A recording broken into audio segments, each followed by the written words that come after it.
My grandma lived in Long Beach, which is kind of where I was more surrounded by, you know what I mean, a lot more addiction and using, and you know, there was a lot of crazy stuff going on in my grandma's house. So you would go back and forth like from here to your grandma's? Yeah.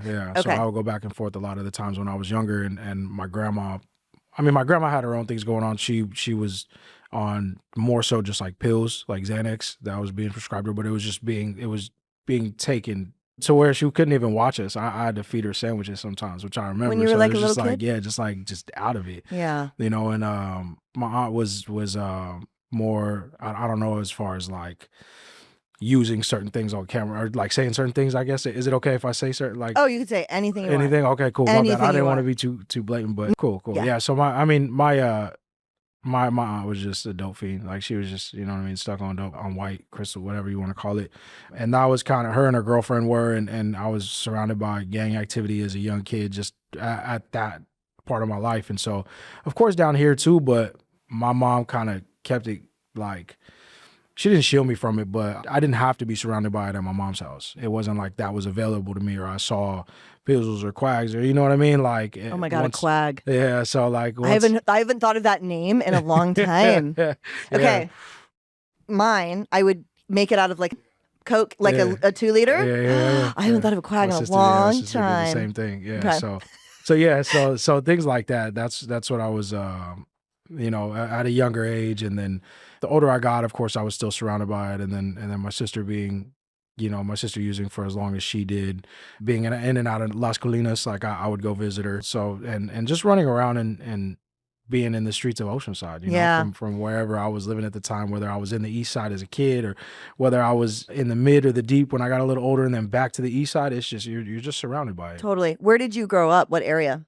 So mostly the east side. So the east side, and then when I was 7 to like 9 years old, I lived in the deep, and this is at a very crazy time. So I'm 30, so I was 7 in 2002, and so that was a very hectic time too. I mean, the east side was kind of always crazy, but What was going on then? there was a lot of gang violence, and of course drug use was crazy too, but there was just a lot of gang violence. There was people dying. There was always somebody passing away left and right. Cops were getting killed.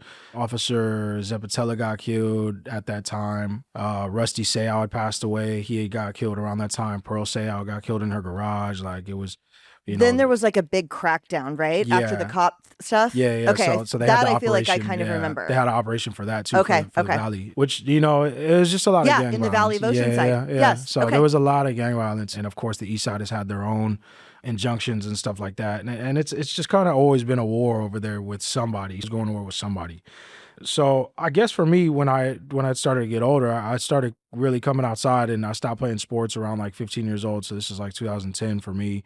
It wasn't paying so much attention to school and my grades and building my future. I was just kind of like, yeah, just in the streets, gang banging. You know. Did you go to Oceanside High? I went to El Camino for 2 years, and then I ended up leaving. And so when I was gonna go to Shores, my mom actually worked for Miracosta, and so she was like, "I'll just have you with me." And so that Miracosta that's across from Jack in the Box by the east side, I ended up going there for my last 2 years, which was cool. It kept me out of the way. I was going to school with a lot of older people. I mean, I think the oldest lady or the oldest person in my class was like 75. So it was an adult high school program. Okay. So, So you graduate. yeah. So I ended up You have the graduating. equivalency or whatever Yeah, it is. the Okay, equivalency. cool. Yeah. Okay. So that ended up happening, but still, I was still in the streets. Yeah. Just You were really good at football, right? Was that your thing? football and basketball, yeah. Okay. And I ran track as well, but football was like my go-to. When's the first time you got high? Like ever? Weed, drinking, anything? Like what age? What happened? So I left football practice when I was 13 and went to my homegirl's house. And I wasn't really like, you know, as much as me being surrounded by it, I didn't want to, because me and my dad, this is at a time that me and my dad weren't even talking. So there was like a 10-year gap that my dad was not in my life.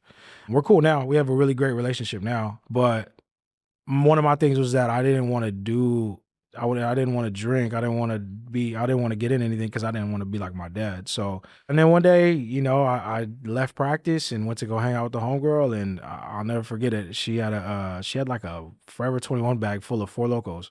And I was like, the first time anything. Was it Four It Locos? was a Four Loco, yeah. It was a raspberry Four Loco. And this was like pre-recall Four Locos. So Totally. this was like caffeine inside of them. It was just, it was horrible. Yeah, and then from there, that summer. So did you love it right away? Like you drink one and you're like, this is amazing. I love this. As soon as we ended up going and hanging out at Tyson Park on the Strand. From then on, the whole summer was just partying nonstop. So because you know the area, yeah, Tyson, there used to be, they knocked everything down and there's like the lofts, right? But there were a couple of like beach mansions right there, right? Right, they're like 10 feet from PCH. Yeah. One of them, the one on the end, this would have been in 2012. Yeah. I was homeless, and the guy that I was with broke in, and we were squatting in there for like a month. Yeah. And we would just go in through the back. I know how that goes. Yeah. And there was like a big sign there was like a sticker on the front. Yeah. And I didn't know, I assumed it meant it was like for sale. And so every day I was really paranoid that like a real estate agent was going to show up, and we're throwing needles in the fireplace, pizza boxes. I mean, it's disgusting, right? Yeah. Yes. And we're up front, which has my DNA, which my DNA was on record from a different case. And I knew that every time. Yeah. And so I thought when they sold the house, and now I know a little bit more, like I was really paranoid, they would have just been like, ew, and thrown them away. Yeah. But I was like, what if they check the DNA? You know what I mean? But I mean, overthinking is a part of the game when it comes to being totally. And I was shooting meth and heroin. So I'm in the front room of this like mansion. Yeah. And I'm laying there, it's like 4 a.m. And every night I would like stare at the ceiling, and I knew that to get a residential burglary, which is a strike, all it has to be is possibly inhabitable, not anybody living there. And I knew that. And so I was like, this is a strike, right? Like, this is a strike. I was recently arrested for making fake checks. I was just really scared. Yeah. And I would stare at the ceiling, and all of a sudden, one of the nights, blue and red lights light up the room. Yeah. And I realize police have pulled up into that little tiny driveway. I jump up. I run to the back. Like, that TikTok, she's a runner, she's a track star. That's what I would have looked like. So I run out the back. Yeah. Out the back sliding glass door, onto the beach, go left. There's that little stream. Over the stream. Damn. Keep running as fast as I can. And then eventually I just like went left up into like a little like wall of sand. Yeah. Laid up against the wall of sand and buried myself in the sand. Damn. I have glasses with one lens in them because I was like a full-on crackhead, dude. Yes, for real. Bury myself up to my neck. Yeah. And I can see ATVs on the beach looking for me. Hours are passing. It gets a little lighter. And I realize that it's not ATVs. Yeah. It's buoys and lights on the water. And I'm like, okay, did they leave? And I'm like, they probably arrested my boyfriend. So I get up. I walk between like the mansions right there, the nice spots. Yeah. And as I get to the road, I hear my ex and I had this like whistle so that we knew it was each other. And I hear it. And I look around the corner, and he's on a bike, like a Huffy bike that he grabbed out of some kid's yard. Yeah. And he's like, baby, like coming down the street. And I was like, oh my God, they didn't get you? Yeah. And he said, who? Shit. And I was like, the fucking cops. Yeah. And he was like, Janine, nothing happened. You suddenly jumped up, screamed, and ran out. Dude, the whole thing was psychosis. Yeah. Isn't that it right there at Tyson Street Park? Yeah, and that's you can drive yourself to that. Being out there like that. Is that I know it. I've seen it. Yeah, I've seen it. Okay, so anyways, you drink the Four Locos, you're at that park, and then from there you're off and running. Yeah. Okay. Yeah. So from there it was just When do you smoke weed for the first time after that? Or whatever's next. I think next was right after that was I smoked bud for the first time at Fireside Park. Okay. Yeah. So that was around the same time frame, which I was already because I remember I was getting crossfaded all summer. So I was just doing that all summer, just both of them, just smoking bud and drinking whatever I could drink with my friends or with the homies. I was drinking it. I was drinking plastic bottle Jose Cuervo at that point. I'm drinking whatever I can. Pop off vodka. Yeah. And I was just strictly on liquor at the time because I was so young. But then I want to say shortly after that, I got into Old English, 211s, Steel Reserves. Those were like, and then it just 40s and tall cans, but it was really just 40s. That Yeah. was it. So How did you have money to buy anything, or did you guys steal stuff? How did you? yeah, we came up on everything. So really with anything, we were just stealing, doing bottle runs, or finding people that were like outside by the trash cans, give them what we had, and then so I remember around that time, me and a gang of my friends that lived in the neighborhood that lived in the east side, because I was in the mid at the time, we would sit outside of Quick Corner Liquor right there on right on Coast Highway, around the corner from the Regal. And then we had like a few different people that we would look out for, get our money together, and then we would get like a 12-pack of Bud Ice. And this was around like sunset, like we would go to Sunset Market. Yeah. And so They still do that, right? yeah, I they love still that have market, Sunset. actually. Yeah. It used to be way different, I feel I like. bet. But yeah, Sunset, yeah, we would get like a 12-pack of Bud Ice, put it in our backpacks, and then we would go to, the Green Bridge underneath where the Flying Bridge used to be. The Purple The Church Green used to be Bridge. there. Yeah, exactly. So we would go underneath that Green Bridge, and then, which is actually how I started rapping around that time. We would freestyle. Okay, that sit was my down. next question. Where is music in your life at this point? Music has always been a part of my life. My mom is really, really big on music. So yeah, music has always been around, whether my mom was cleaning, whether we were driving. The amount of music that I know and that I've listened to since I was a kid is just insane. So music has always been there. Did you think could you tell you could sing? Would you sing in the car with her? What was she listening to? What did you listen to growing Yeah, up? my mom sang. So Okay. so from there it was singing growing up, and singing the music that I knew, and then eventually getting into writing at some point. I would say around the same time when I was like 13 or 14. So writing became kind of my way of like expressing myself and like talking about certain things that I was going through.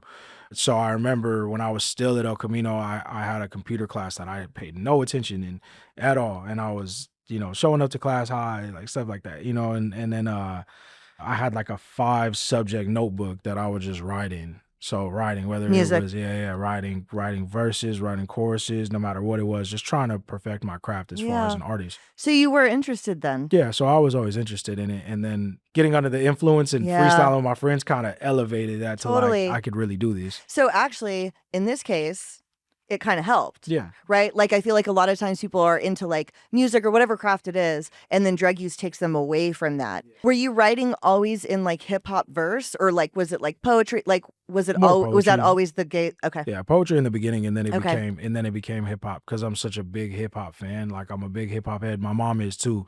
So I ended up picking that up, and it just became nothing but hip hop. And then over time, I started studying music. So then I started actually looking into like what worked and what didn't work. But I mean, I guess I didn't really get that serious in looking into it until I started making it like a career until I got older. But when I was younger, it was just really just, like I said, finding somebody to get those 40s for us, and then freestyling over necro beats and East Coast beats and Yeah. stuff like that. So And people thought when you I were good started, around you. yeah. And That's so really cool. I kind of would hear it myself, and yeah, I kept doing it, but a lot of the times I would just put music on the back burner because I was just so, it was just, the decisions that I was making, I didn't really have time to sit there, and I was just always on the go, always trying to figure Yeah. out something to do, always getting into trouble or something. And like I said before, I guess getting under the influence, I guess at the time, or drinking or smoking was so big in my life that I was just always outside doing it. Which I mean gave me more to talk about, but I didn't really, That's like a I good way said, of looking at it. yeah, I didn't really sit there but really gangbanging was like that was my go-to for a long time. I was just running. When did that start to come up? When does that 15. 15? Yeah, 15. So Okay. 2010. So that was really when I was outside getting into trouble, creating enemies, robbing people. First time I jumped into someone's I went into someone's garage who was a tattoo artist that lived in the mid, and took like a jar full of bud and like $500. And, from there, it was just like a little, getting a taste of it would get my confidence up to do more. And then it was just like, okay, now, I'm getting into fights and I'm doing this and that, and then I'm realizing I could fight. So now it's like the disrespect is starting to come in, and I really don't care about disrespecting so-and-so because I could just end up beating his ass, or so-and-so, or I'm getting jumped during these times and stuff like that by, by people that, I'm getting into it with people that I was just playing football with at El Camino, whether they were from the Valley, or they're from Center Street, or whether they're from the Mid, whether they're from Tri-City. It didn't really matter at this point because me and my homies were just like, whatever. You weren't afraid. Yeah. And so if you grow up in this area, because I've been here like 17 years, a long time. But I didn't grow up here. If you grow up in this area, how prevalent is it that you are going to get involved with that lifestyle? It's really just a decision that is made, I guess, is because I can't say that you fall into it, because one of my best friends, his dad is second generation Tri-City Thunder Hills, and his dad is an OG, and his dad has done this. I've heard stories about his dad, but he didn't end up doing it. Okay, You know, right. he was around because his dad's from Tri-City. His mom is born and raised in the East Side, and his grandma is from Pozole. His mom's mom is from Pozole. But he didn't end up falling into that, you Yeah. know, which he's surrounded by it. So of course he saw it and made that decision not to do it. But we all make our own decisions, I feel like, at the end of the day. That's true. That's a good way to put But I that. mean, I guess it makes it easier to fall into it being from around here, because when you're in Oceanside, it's like where you grew up. And then, I mean, nowadays people are becoming from gangs that they didn't, you know what I mean? You didn't grow up there. You have no family there. It didn't really matter. If that's where you want to be from, you're going to want to be from there. And a lot of the situations too, I mean, there was a lot of people that were saying they were from one gang one day, and then I would see them a few months later, and then they would be from a different hood. And then I'm like, wait a second. So, I mean, you know, people make these decisions, and it really just, it's a personal decision that you make, but it does make it more accessible being from Oceanside, just like with anything, you know what I mean? Everything becomes so accessible.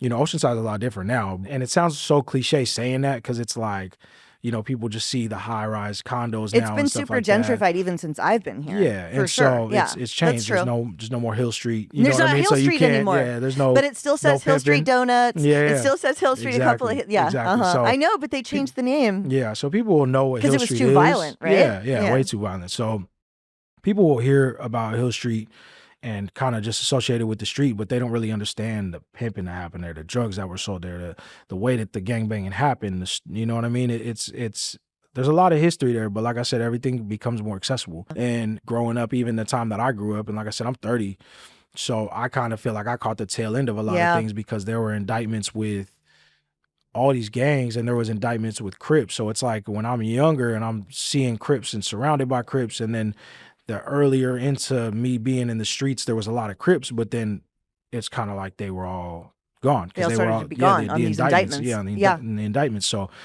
you know, and I mean, the Bloods got indicted too, but they were just there. It was just so, you know what I mean? They were just so.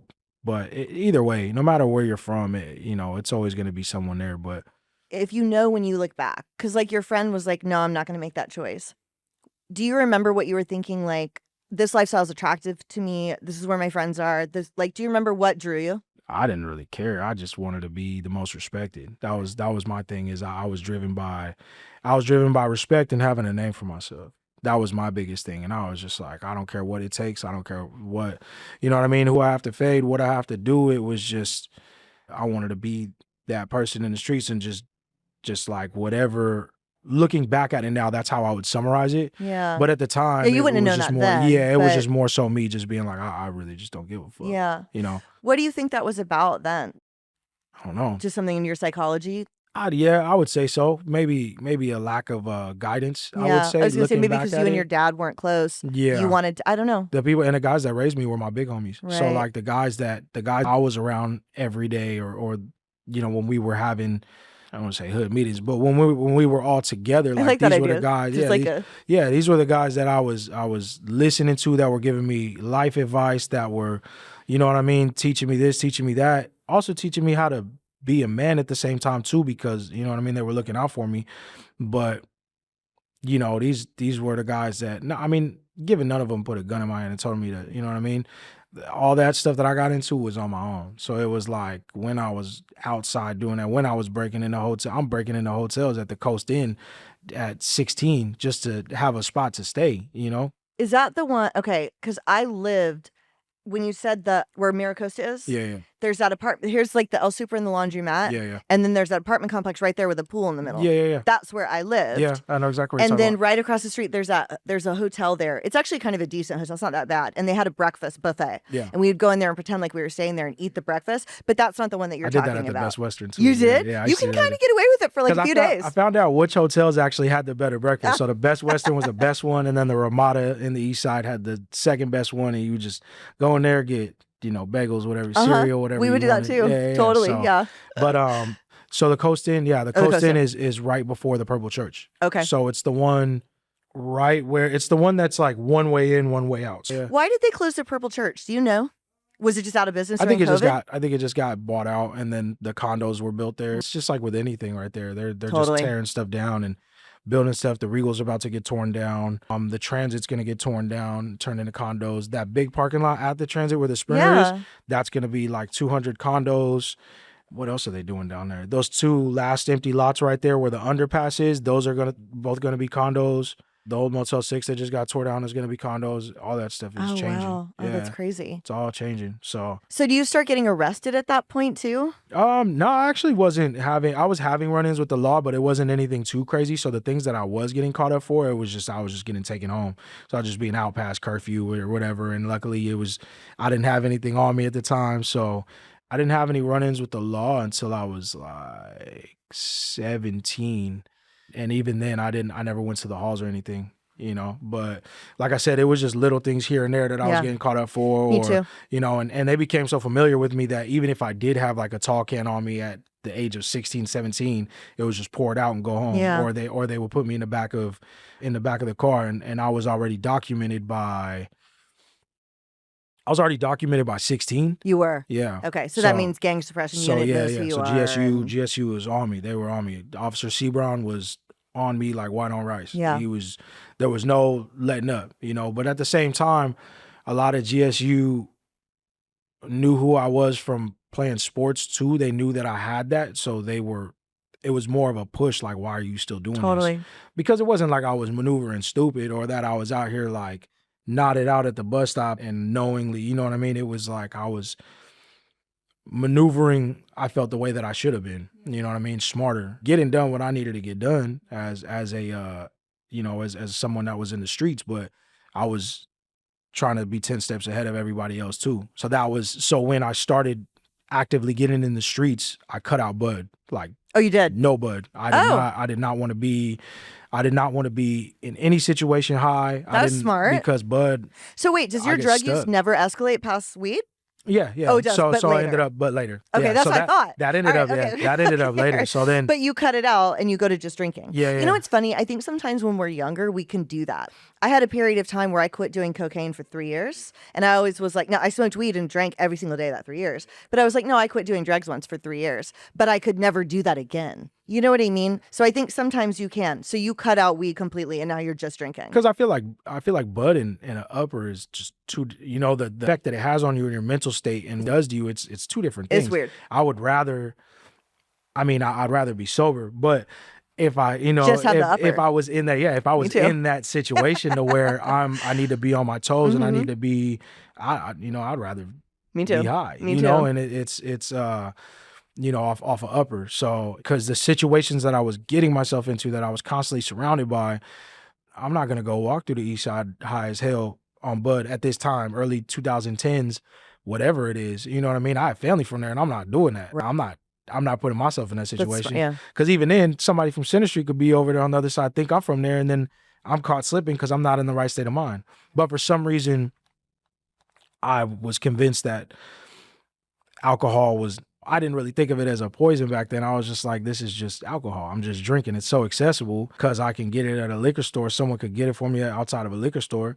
I'm drinking a 40 of Old English, in the neighborhood or wherever I'm at. And then I'm, my whole mind state is changed because now of course it takes away your inhibitions. You're careless. I don't really think about anything as much. I'm not giving anything a second thought. If I got to do what I got to do, I'm going to do it, which it was weird. I had this weird, thing in my head too, where I was just super like, if you don't want to shoot a gun sober, why are you going to shoot a gun under the influence of alcohol? So then it's like, now I'm like, all right, so let me commit more crimes sober. So that way I'm like, right. I'm on it. I'm on myself. That kind of makes sense. Yeah. I'm just like, it was just weird. In my head, I was like that. But I remember having those thoughts to where I'm like, nah, like if you can't catch this fade sober, you're not going to catch it drunk because it's in you. It's not on you, and that was my mind state at the time. So even thinking back on it now, things have changed for me so much that even thinking back on it, I'm like, damn, like I really did think like that. I Right. really did move like that. I Right. really was like just in such a careless mindset that I just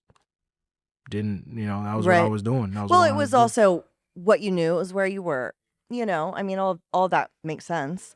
So what starts to progress from there? What age are we talking now? You can fast forward until, because really all those years were just the same thing, just Drinking. day in and day out, Yeah. just partying, gangbanging, Where do you live doing during this time? whatever.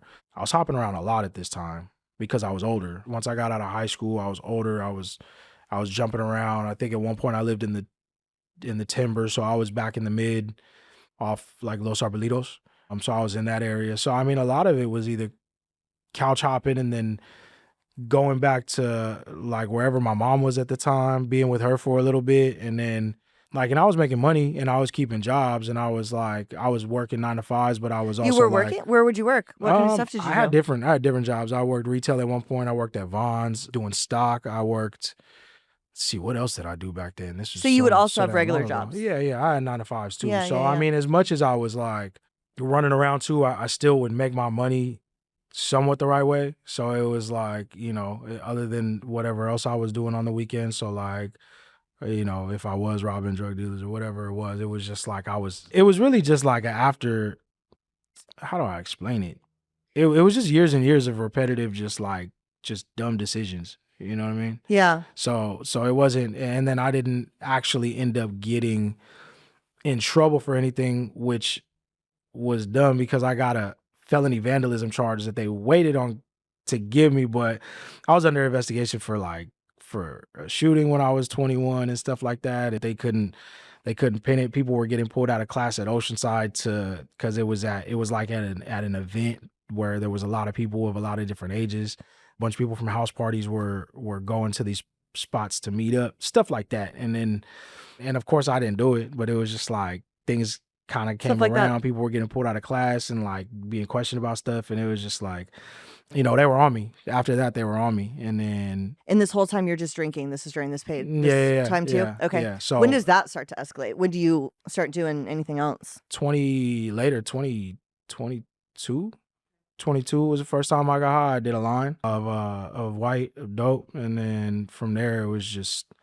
that was when more the trap houses started. That was when being around my sister more was like, it was just crazy, crazy lifestyle. More fighting, no 9 to 5. Right. Getting the money different ways, and yeah, that was pretty much it. Me and my sister were just ripping and running, and Is your sister older than you? yeah, yeah. So she's still in the game. Oh, she still is? out there. Yeah, Okay. yeah. Do you So see her she ever? was. Yeah. I stop and see her every once in a while. Let's see, she had gotten out. She was in a program. And then she was sober for maybe 9 months, and then she had relapsed, and I then wonder she if I know was her because I maybe went to FRC right there in yeah, yeah, Oceanside. yeah.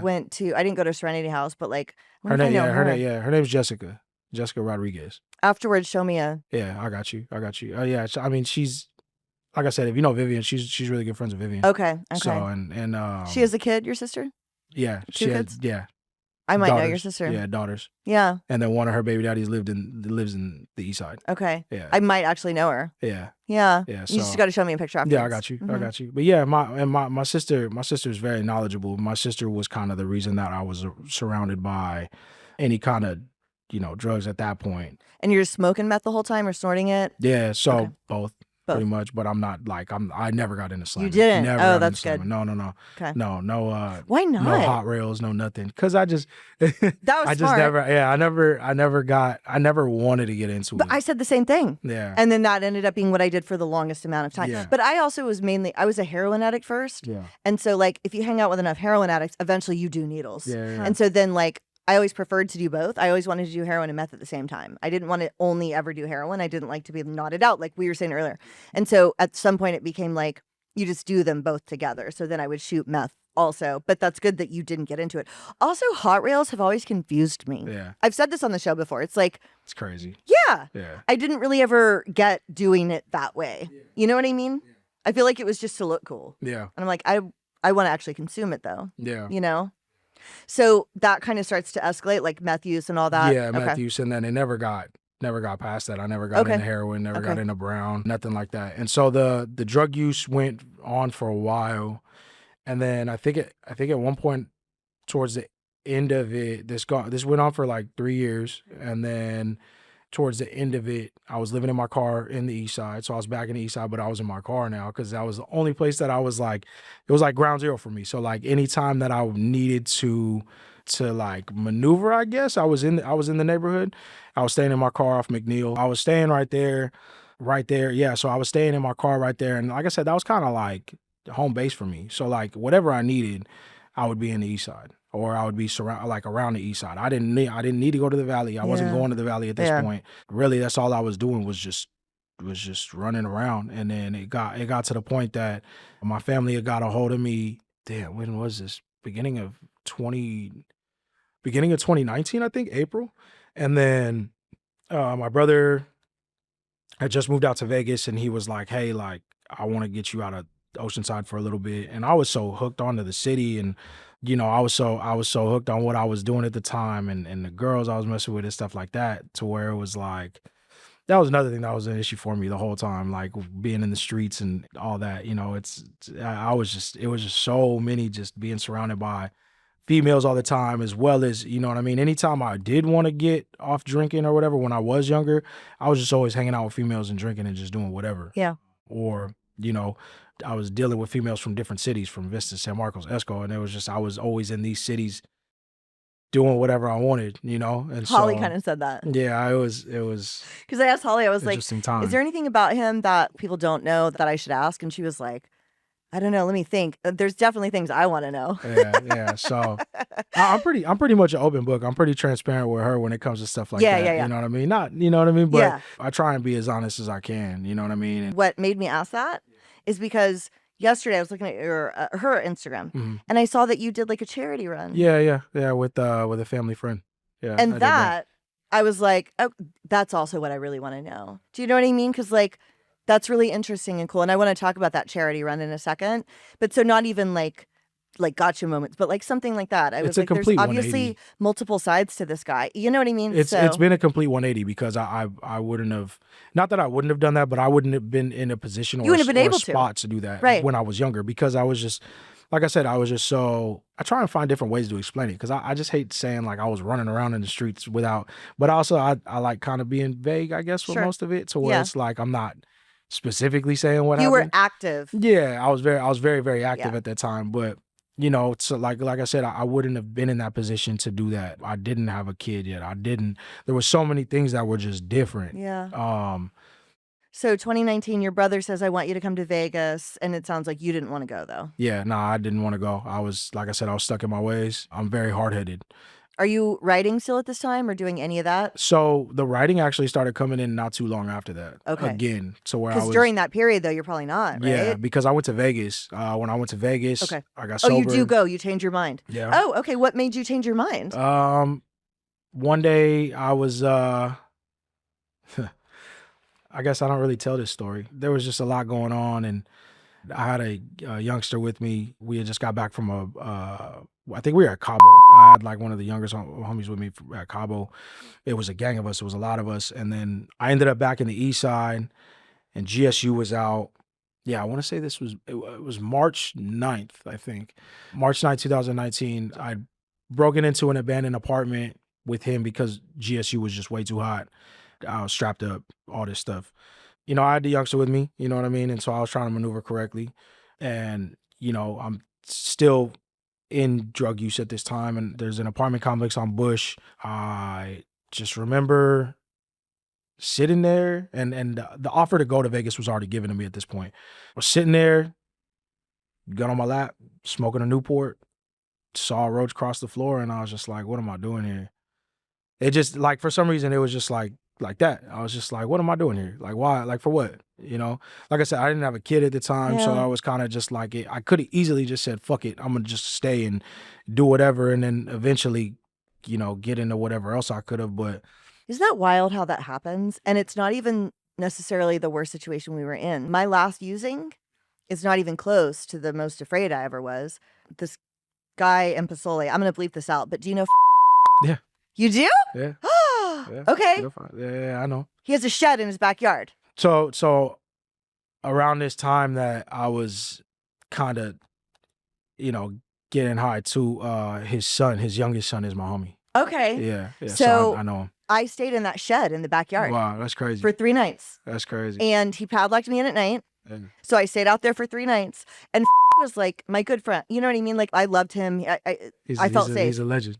He's a legend. Yes. He's a legend. And I was safe back there, And so I wasn't scared or anything. I was fine. Yeah. And the last night that I was in there, I was smoking meth, doing a San Diego reader. I had like a needle, and it's like a little shed. So I was sitting there on like this dog bed. Yeah. With a compact with a light on it so I could pick my face. Yeah. Smoking meth, doing this thing, shooting heroin, not even scared. Damn. And I thought, what am I doing? It was cold. It was January. Yeah. I was freezing my ass off. Yeah. And I was like, I am padlocked in a shed in this dude's backyard in Oceanside. And I think I'm going to die. Yeah. And it was the same thing. I was under no pressure. And he was bringing me heroin every day. I wasn't even sick. Yeah. And that was my last use. Yeah. Why do you think that happens when it's not even the scariest time? I think there was a lot of stuff that kind of like built up to it too. I think around this time too, I'm kicking it with my homie Tito a lot. His mom was really big in heroin. You know what I mean? Just like using, you know what I mean? Tito actually just passed away from a fentanyl overdose in August of last year. And that was my road dog. That was my road dog. Like we did everything together. And he was spending hours in the bathroom at hotel rooms, running the water, you know what I mean? Yeah, that was the way it went. That was the way it went. And there were little instances like that when I was hotel hopping too. I remember I went to go sell a sack, I think, at the Ramada in Carlsbad off Poinsettia. Well, it's a Best Western now, but it used to be the Ramada. And I walked in, and I remember I went to go look for Allison or whoever I was looking for, and I turned the corner and there was a girl in the closet sitting there. It was like just the doors were open and she was slamming in her toe. I remember that was one of the times that I was like, I gotta fucking, like, this is, you know what I mean? I'm doing too much. Never was I was like, this is too much for me because you know what I mean? I was just kind of like, I could adjust to whatever, you know what I mean? And you don't do drugs that are harder than you. So it's like, I'm not overstepping my boundary with things that I don't know. That time, you know what I mean? All the Narcan shots I had seen, so many people just getting close to just being gone, and death never scared me. Like I was always kind of just like, it never scared me, but I was just like, all right, if I'm gonna go out, I'm gonna go out a different way. Cause this isn't, I went gangbanging in the drug world, as much as they are together and as much as they go hand in hand. I just personally, I didn't really see it, saw it for differently. me that way. I get that. Yeah. And so there's a difference. Yeah. But as someone that was just like the junkie gross girl, I would have been the girl in the closet. Yeah. Everybody would get mad at me for bleeding everywhere. Yeah. Right? Yeah. Like I was that girl. Yeah. That everybody in the hotel room, guys like you were like, dude, fucking Janine. Yeah, and there's blood everywhere. Everybody's mad at me because I keep missing. And people get so, see, look at you. Everybody would get so mad at me for bleeding everywhere. And then I'm picking my face. And I know. Guys don't like that either. Do you know what I mean? They fucking get mad. I know the whole thing. And I'd be bleeding everywhere. And fucking getting cis because you keep missing and shit. Yes. In fact, actually, the most afraid I ever was, and I don't even think this is necessarily a bad area. Apple Street in Oceanside, there's an apartment complex right there. The most afraid I ever was I was in there. Was it FRC right there too? Isn't that the FRC is a little bit corner, further right? back. Yes. Yeah. I know what you're talking about. So I was there, and I had this big abscess on my stomach, and the guys that were there were like really grossed out about that, and like I understood that, and I was bleeding all over the floor, and I was there for like 2 weeks, and I speak a little bit of Spanish, which they didn't know. Yeah. And I remember I was sitting there on the couch, like watching TV, and I picked my face so bad I couldn't go steal anything. Yeah. So now they're just like giving me heroin. Yeah. So that I'm not sick, but I'm not making any money. Damn. And I remember sitting there and hearing them talk in the kitchen. Yeah. And I could hear in Spanish, like, extra mouth to feed. Yeah. And I was like, they're going to fucking kill me. Yeah. And they probably weren't going to kill me. Yeah. But I was like, that was the most afraid I ever was. Yeah. That's years before I got sober, right? I wasn't scared of at all. Yeah. No, not at all. Is he still alive? Yeah. Okay. Still alive. I haven't seen him in like a year because he had got out, and I think I'd seen him in the neighborhood once or twice. Okay. That was about it. I don't know how he's still alive. Yeah. I think he's good now. I heard he got sober at some point. Yeah, I had heard that. Yeah. And somebody actually asked me if I wanted to interview him. Yeah. And I was like, you know what? That might be too close. Yeah, I get it. You know what Sometimes yeah. sometimes I can't. I don't even like I'll run into my exes that I had at the time, like running in. Like I haven't recently, actually, I haven't since before I got with Holly. But like even if I see him out in public, I'm just like, fuck, like that shit's. Wait, I Holly is don't your get it. girlfriend? Yeah. I didn't know that. Yeah. I thought you guys were just really good friends. No, no. Oh my God, I didn't even know that. Yeah. That's why you took her car to get the oil change. Yeah. Oh my God, I Oh thought yeah, you were I just wouldn't do friends. no, And I I was wouldn't do like, that what for a nobody. good guy. Yeah. I would do I that for thought just you guys were anybody. just friends. Yeah. No, that's my She girlfriend. didn't even tell me that. Yeah. Yeah. Yeah. Oh my So God. yeah. So That's like wild. I love her. yeah. Okay, I didn't even know that. Okay, regardless. So I totally interrupted you. But like, it's fascinating to me that that was the moment. The gun, the cockroach, because to me, again, same thing. I'm in the shed. It wasn't even the worst I'd ever been. That apartment was way scarier. Yeah. You know? And it's I've like, been in a million worse situations yeah, than I right? was that night, but it And it was just just a like sense of stacks up. realization. You know, the best way I ever heard a rock bottom described is like you said, you can lower your standards to meet your conditions over and over and over again. And a rock bottom happens when your circumstances degrade suddenly too fast for you to lower your standards. Yeah. And It's a good way to put it. you know what I mean? And it's like, because there was like these little dips and I would lower and these little dips and I would meet them, you know, and I would meet them and I would meet them and I would meet them and I'm going to Las Colinas with that girl, Vivian. Fine. You know, I'm meeting them. But that moment, for some reason, I think it was this combination being cold, Yeah. picking my face in the dark. Yeah.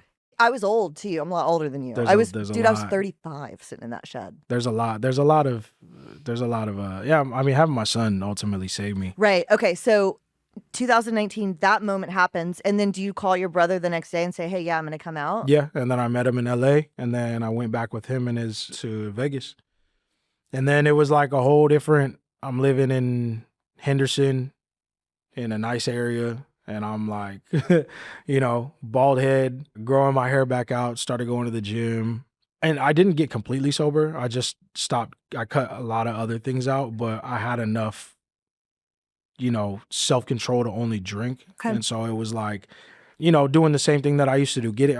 I guess I was getting back to basics at that point because I was like, okay, got completely sober, but then I started drinking tall cans of Old English again and like remembering what that was like being younger to where I did have control, to where I wasn't, you know, out, you know, getting high or whatever the fuck. So only drinking, going to like pool parties and stuff too, and then drinking there and like.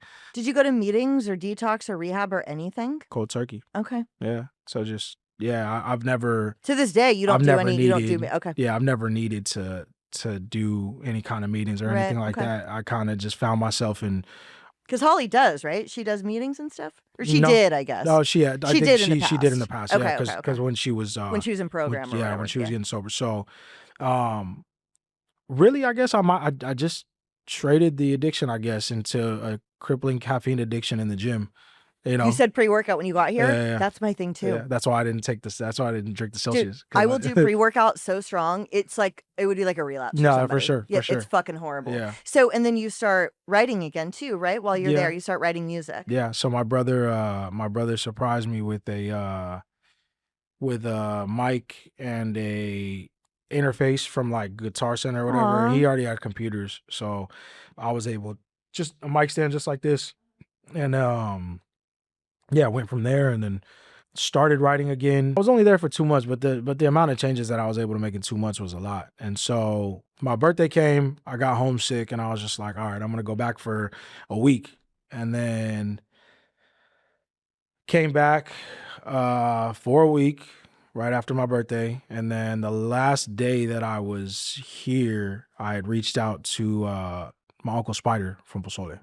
I was talking to him and I was just like, hey, like, are you gonna go to Cabo? He was like, nah, I'm in for the night, I'm recovering. I wanna say that was the 20th. I have the messages in my messenger on my phone of the conversation that I had with him to where I said, okay, I'll just see you when I come back. He passed the next day. Oh no. Yeah. And so I went back to Vegas for a little bit. And then I think I ended up coming back for his funeral. How did he pass away? So I never actually, there was, you know, certain things that had happened at the time, but yeah, there was a lot of speculation Okay. as to, but it was health Okay. reasons. Yeah. So that happened. And then, came back. And then after his funeral, I just didn't want to go back to Vegas. Stayed, but I stayed, and then slowly started getting back into the streets again. I started, seeing certain people that I used to kick it with, people from, from where I'm from, and it kind of just became the same thing over and over again. But not without the drug use. I was in the gym doing all that stuff. I wasn't working at the time when I came back, and then I think that was around the time that I had met this girl from San Marcos. She's from a hood in San Marcos. I was, knee deep in my gangbanging stuff again. Over by like the Home Depot. Yeah. And she That's the first place I shot meth. yeah, oh damn, that's fucking yeah. That whole block is fucking. I mean, all the hoods in San Marcos or something else, but yeah. So she's from over there, and then she already had a kid. Her baby daddy just got to prison, and she was going through a lot. I was going through a lot, trying to readjust to coming back. And like I said, at the same time, I was just, it's so much time had gone by that there's new GSU cops that I hadn't even dealt with before, and getting caught up in a lot of shit here and there, and then gotten her pregnant for the first time, and then that didn't end up going as planned. So that kind of fucked my head up too. Oh. So then I was just like, damn, okay, so this is so then I kind of started going harder with the gangbanging stuff, and then they were on me again. GSU was on me again. You were sad about that? You wanted a kid? Yeah, I Oh, wanted a kid. And okay. so I felt like I was at a point in my life where I was ready to change. You Yeah. know what I mean? And make that change and become better, because I'd already done everything you could do in the streets under the sun, everything possible. I was just, I was kind of just tired, Yeah. But then you were sad when it. Yeah. When everything kind of went the way it did. And so we ended up not being together, and then months after that was when I met my son's mom, and then things kind of just like went that way with that. And then Okay, so since it wasn't your son's mom, and you don't have to answer this if you don't want to, did she take care of it without your input? Is that what happened? no, it was my input, but it was kind of Okay. just like But you didn't love the idea. my thing was obviously like, look, I'm gonna support what you want to do, and then But it still hurt. It still was it was hard. still yeah. Got So you. like I Okay. said, she was going through a lot on her end, and she already had a kid, and I didn't have a kid, so I was just. I understand that. Okay. Yeah, so I'm just trying to think of things that highlight these points where my mind really started No, this to makes change. a lot of sense, actually. And so All of this starts to paint a picture. yeah. You know? And then I ended up meeting my son's mom, and then I want to say like 2-3 weeks into meeting my son's mom, I fucking got hit with a felony vandalism charge with a gang enhancement, because I got off probation, but this was the beginning of COVID. So when I got hit with probation, I had to go check in person later on in my probation, because Okay. I was on formal. And so I was on felony probation because I got hit with a felony and the gang enhancement charge. Felony vandalism? Yeah. That was what was it? That was just a hit up, but I was. What does that mean? I was just tagging a lot. All right. Tagging a lot, but that was what they got me for. But I was blessed that they didn't get me for anything else, because had they have been, Gio would have never been born. Oh my God. So yeah, all right, okay, so they hit me with probation, ended up doing that. Got off. When I got off probation, Gio was shit. How old was Gio? I didn't even start my probation until he was already older, because it just kept getting pushed back. So wait, were you in jail when he was born? No, you're out this whole time. No, I was out the whole time. Okay. Yeah. So you're with the mom. Yeah. Okay. So At when that time. so I mean, we were together. We weren't really together. It was it's kind of complicated. Yeah. But and then I ended up getting off probation when Gio was a little older, and then no fourth waiver after that, nothing. And then that was when I actually got sober, which was dumb, because I was still checking in for probation and still like having to test and stuff like that, but I was still drinking. You just risk it. And I would just risk it. It's only 2 days or whatever, a day and a half. Exactly. So I remember the last time I had to check in, I was drinking in Logan, and I was just like, fuck it. But this was like literally the 2 days before. Like, it was like, all right, I have to stop after this. Yeah, it was way too close. And I didn't violate, so I was cool. Like, I was and like, you just never drink again. No, I would drink after that, but when I got off, so when my probation got terminated, I had gotten sober for the first time, and I want to say that was 10 months. I think it was 10 months, and this is completely sober. So like, not California sober, like nothing. And another thing, when I got to Vegas, it was too hot out there, and I would have to go outside to smoke my cigarettes, and I stopped smoking cigarettes in Vegas. That's a really good reason to quit. Yeah, Vegas was the reason I had stopped Okay. cigarettes. So I was fast forward, like sober, completely sober, and then I don't remember why I started drinking again, but I started drinking a little bit after that, and then, but I guess to go back, I haven't. So dope was 2019 that I stopped, and then Coke I stopped in 2021, Okay. I think. Yeah. Okay. And Okay. so yeah, so those, at this point, all that's cut out, but those dates still staying with me. So like Yeah, I believe those that. years, you know what I mean? It's been cut Yeah. out. But like I said, I kind of traded one addiction for another. So Gio's alive at this point. My son's alive. I'm on and off sober. Like even now, I'd gone 10 months, and then I turned 30 in May, and then drank again for a little bit, and then I was kind of on and off. But I think I just hit a month sober That's again. awesome. So like just you know what I mean? What makes you decide to stop again? It's usually something that drives me to that. Like it's usually something that happens that I guess I don't know. I don't really like talk about what I'm good at or not good at, but like I'm able to cut cold turkey when I want to, but I'm usually good at like handling my stress. Cause like, yeah, I get stressed out if it's a lot going on. And if it's something too wild for me to handle, then I'm just like, all right, nah, I want a beer. I wanna drink. Like I'm gonna drink for a week, and then, Yeah. do whatever, and then, but now I'm at a point to where like that doesn't even sound like it's gonna do anything or help me. So I just don't even, resort to that anymore. I feel like you're definitely on that path. Yeah.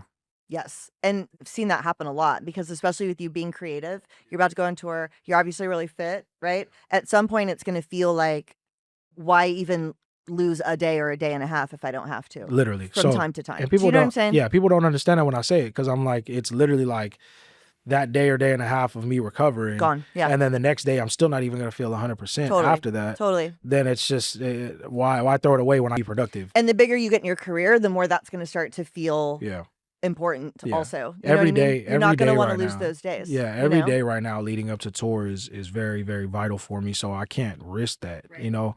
The music that I have to write, and the gym is keeping me sane right now. Like I'm going harder in the gym than I think I ever have. I think that's to me, pre-workout and the gym is a really good cross addiction. Like you said, that can absolutely substitute. Like I've been at meetings and I've suggested that before. Like, what's the men's one out in Escondido? The Fellowship.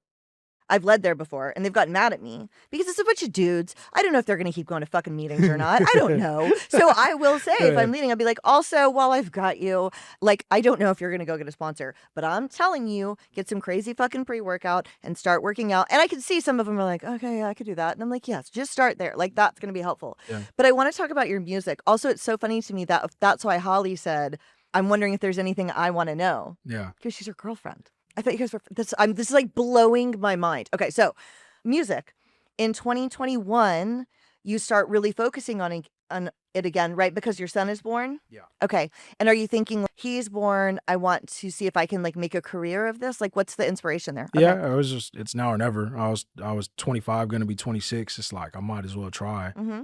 And I guess 2021 is kind of like because in reality, I only wrote like 10 songs in 2021. I And know. I dropped 2 of them. And they're really good. Thank you. They're really good. Yeah, I only dropped 2 of them. And that was when things really started to change for me, because it was like, I don't have any studios down here. Mhm. I'm on probation. I'm risking driving to LA Oh, to record. without an okay at all. Okay. I'm just literally driving to In go. 2021. 2021, yeah, just to go. So I'm driving to a studio in K-Town. Okay. Because if not, then I'm gonna have to pay for studio time down here and pay for mixing. And studio was off 4th, in like Alexandria or something. But yeah, I would go.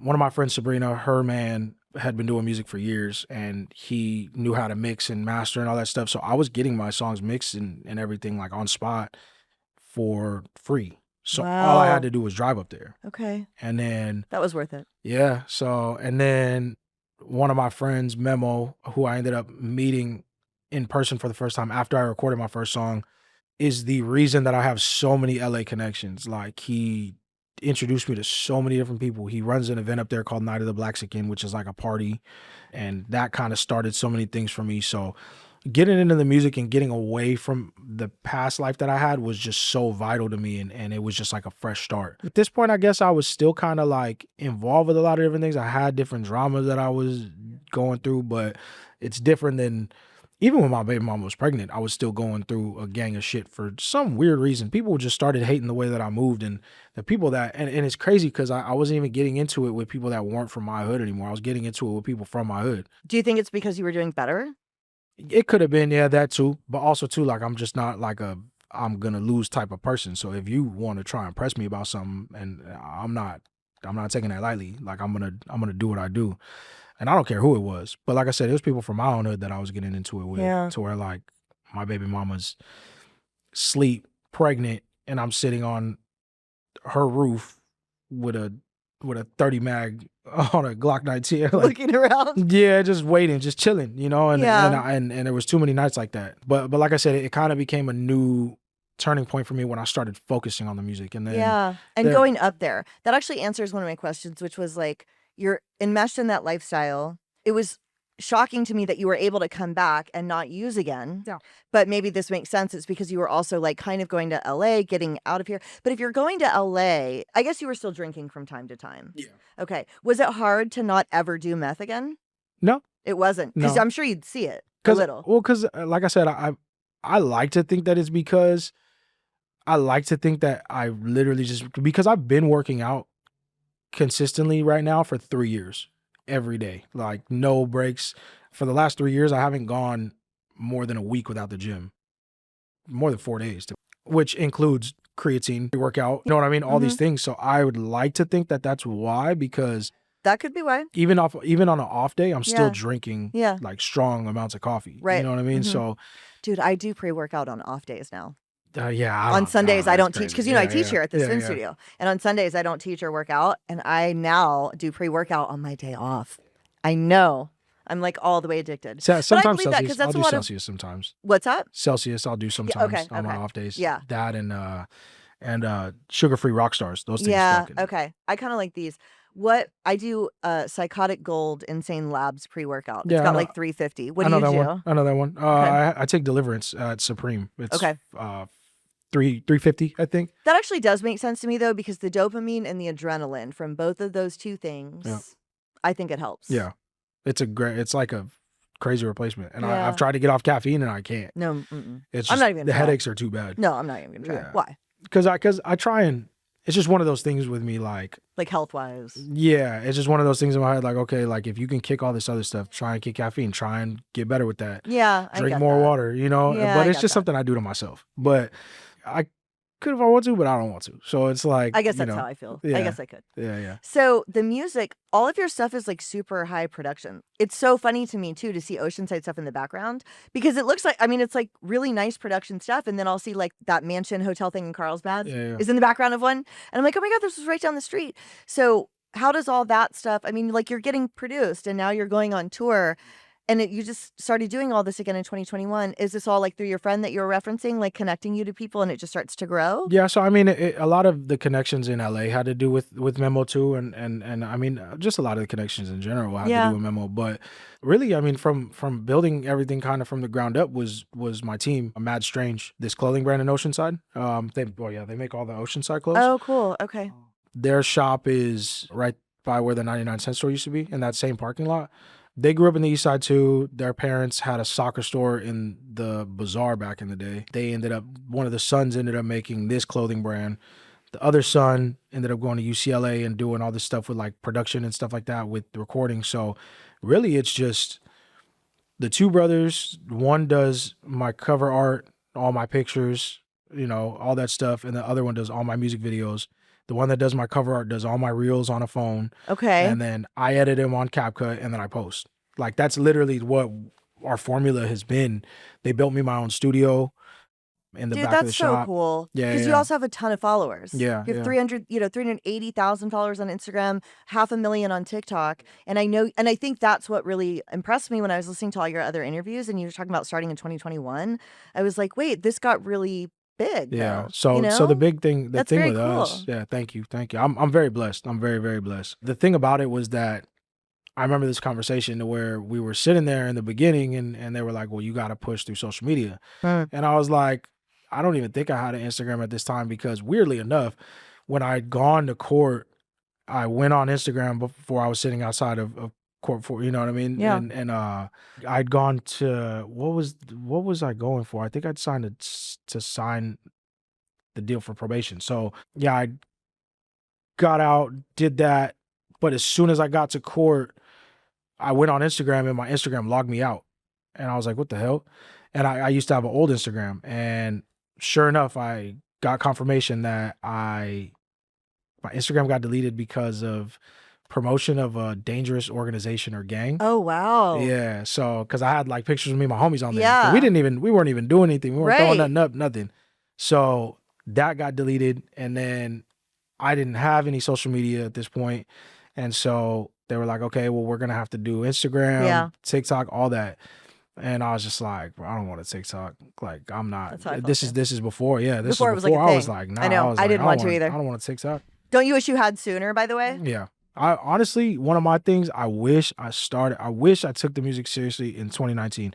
Well, I can't really say that because my life would have been different. I wouldn't have my son. But had I taken it seriously, I would have had all of COVID to shoot. Had I learned about TikTok and Instagram Reels and all that I before, know. I feel the same way sometimes. Yeah. I would have been, Yeah. all of COVID would have been music I know. and videos. But yeah, I mean, unfortunately that didn't happen. So, I mean, it is what it is. But yeah, But you're doing incredible. thank you. You know. I've posted a reel almost every day since 2022.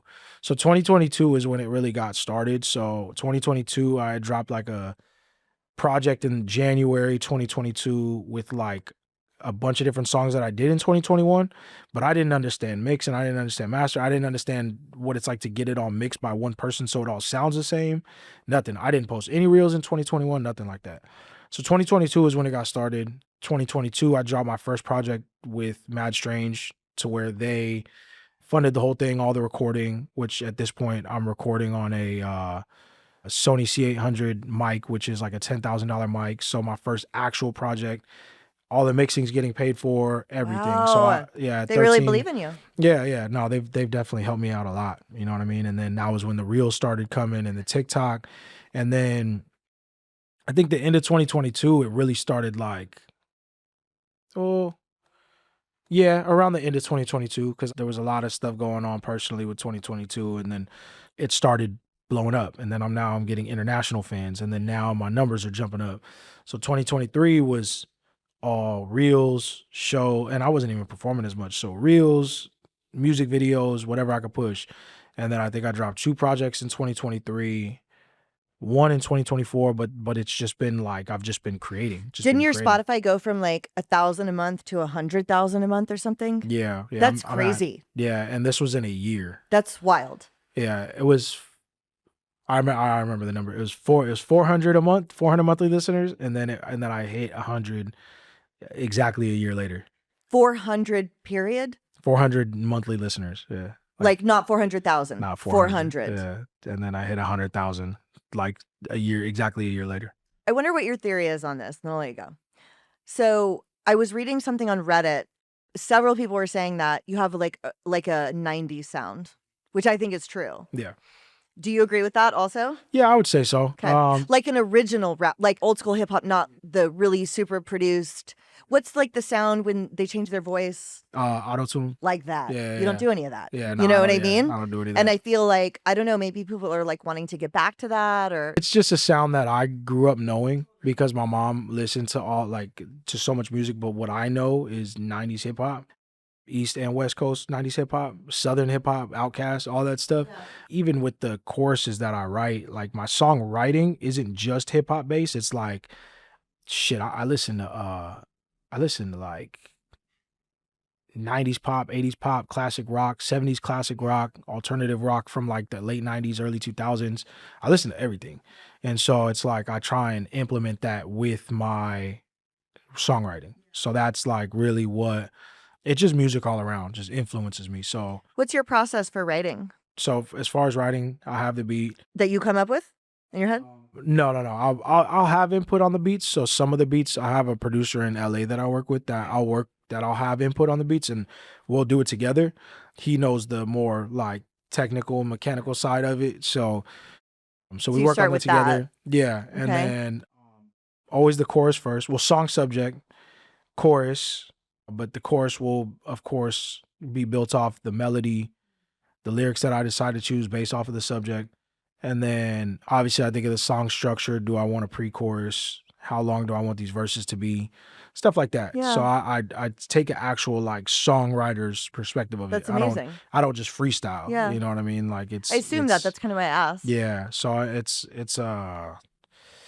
shit. Let's see how many. It always changes. This shit always, the number always changes whenever I like actually do an interview. But yeah, 2,150 notes. Wow. And those are songs that you've started to put together. They'll either be songs. They're either whole songs or they're pieces of Or songs. pieces of songs. Yeah. Yeah. So I'll actually like write everything in my phone. Yeah. Yeah. Or on my iPad. That's Depending smart. I used to think I would remember everything because for me, it's content creation ideas. Like on TikTok, I make dumb like rehab jokes and sober jokes and shit like that. And I'll come up with ideas and I put them in my phone. And I used to just think I would remember them. Oh no, I forget shit Yeah, so me easily too. now. So you're going on tour next week? Yeah. So And for how long? from February 26th until March 12th. But Okay. I come back in between. So, You do? So Okay. it's Portland. I leave to Portland, and then I have a day in between, and then the 28th I perform in Berkeley, and then I come back, and then March 4th I'll be in LA, March 5th I'll be in San Diego, March 6th I'll be in Phoenix, and then there's a like 5-day gap, and then the 12th or 6 days, and then I'll be in Denver last. Where can everybody find your music and your tour schedule and all that stuff? Spotify has my tour schedule and my music. I'm on Your Apple Music. Instagram. Yeah, Your Instagram is just at Bishop Snow, right? yeah, Okay. yeah, at Bishop Snow think. _ Yeah. Okay, So, okay. yeah, and so my Instagram has my music and my tour information. I'm on TikTok, just at Bishop Snow. I'm on YouTube, Bishop Snow as well. That has all my music videos, all my shorts as well. And then Spotify, like I said, has my music and my tour information. Apple Music, I'm on all streaming platforms, YouTube Music, everything. So, and then the actual tour and the tickets themselves are on madstrange.com. Yeah. How's your son? He's good. Yeah. He's learning. Yeah. He's learning fast. He's in pre-K. Yeah, he's in pre-K. He's getting big. He's the happiest kid. So, Are you able to co-parent decent? Like, okay. yeah. Okay.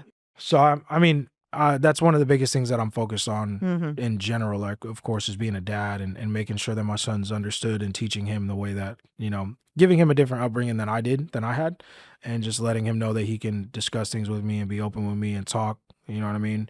At the same time, like, teaching him how to be a good human and, how to conduct himself and how to handle and be polite and stuff like that. So of course things to be a good human and a good man, but and showing respect and stuff like that. But also that, he could talk to me if he has to, Yeah. and Yeah. letting me know. And I can see what his triggers are. I can see when he's feeling some kind of way. So I sit there and discuss things with him and let him know that, he's good with me. You know what I mean?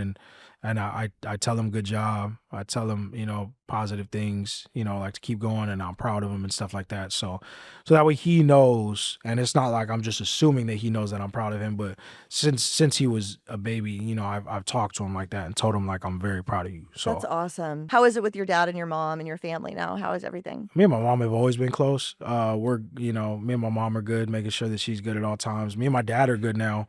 He lives in Vegas, so I go out there from time to time and go see him. It's cool. We have these conversations, and it's funny when not funny, but when he gives me advice, I'm just like, oh shit, where was that the whole time? Right. Oh, is it good advice? I needed that. Yeah. Yeah, no, it is. Oh, that's good. it's really good. It's really good. My dad's a good person, and he's very smart. He's a hell of a person. You know what I mean? All around. It's just, when he was younger, he was going through things too, and he was trying to figure it out, and there was just a lot that he was going through, which I can look back and see now.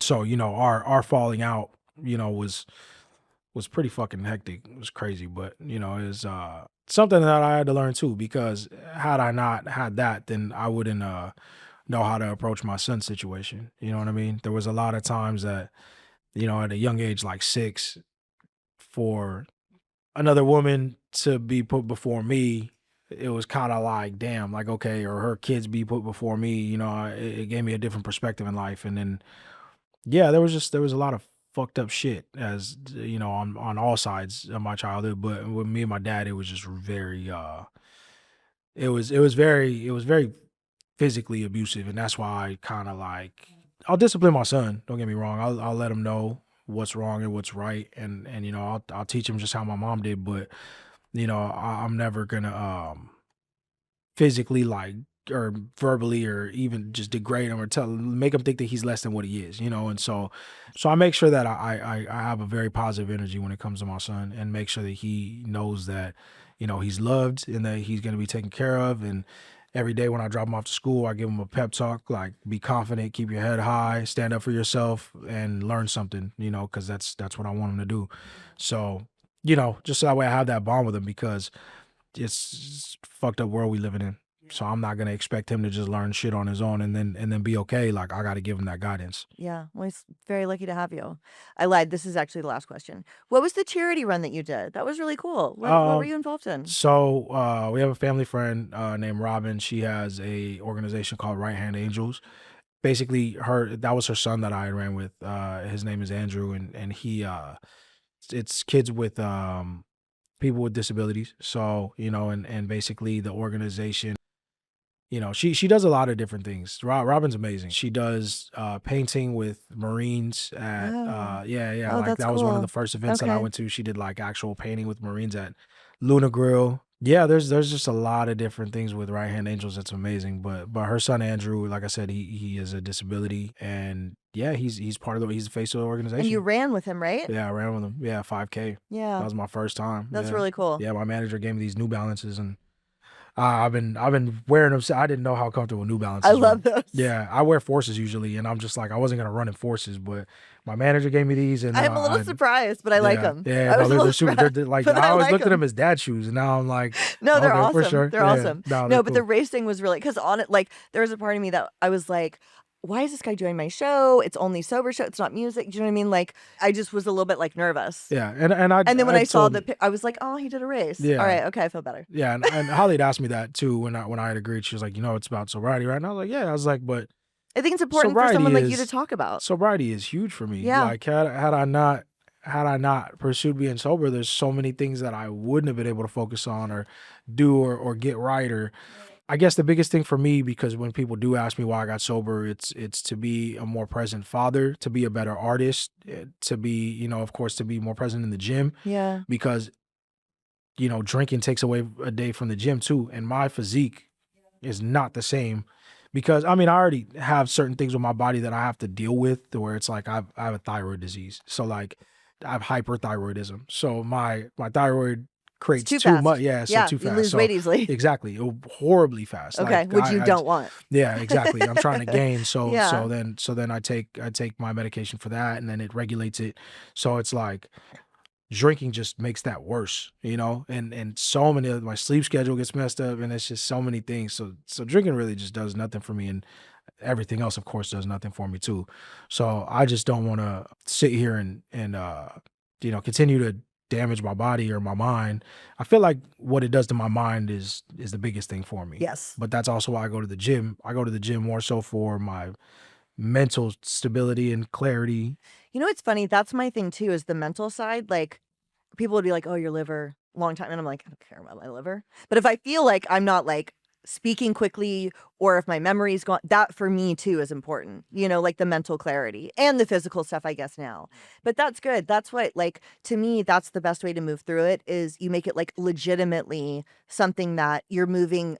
It's not like, oh, drinking is bad for me. God, I miss it, but I can't do it. It's more like the energy of moving towards better health, better mental clarity, more success, versus away from disaster. It's towards something good. And that's always been more motivating for me, Yeah. you know? Yeah, and So, so yeah, it's way more motivated. So I mean, yeah, so those things were my motivation to be sober, and of course, you know, like, I'm not drunk around my kid, or you know what I mean, or high around my kid. Like, it's like, you know, GOC's the side of me that I feel like is the best side to represent myself, and that's, you know, sober. And so, you know, that's I can teach him the best way, because I'm not going to teach him anything while I'm drunk, you know, because then that's just, you know, it's not right. So, or I feel like it isn't. So yeah, I need to be the best father I could be, the best artist I can be, and I can work as hard as I can with no matter what I decide to do. So Well, thank you so much for your time. thank you Thank you for for having driving me. over here in the fucking rain. No, no worries. Thank you But I for really having me. appreciate it so much. Yeah, no, thank you for having me. It's cool to be able to discuss these things and be transparent about it and talk about it. And like I said, it's I'd rather be open about my struggles and the things that I went through, so that way people can relate and hopefully make good decisions for themselves Totally. as well. Well, and it's a whole different scope of person, right? Like men and women are different for one thing, but then also like your message is going to be able to hit somebody in a way that mine doesn't, which is really important. You know what I mean? Like it's just so helpful when you are in a position that you're in to be able to share that. And I'm super grateful for your time. Thank you for having me. Grateful to be here.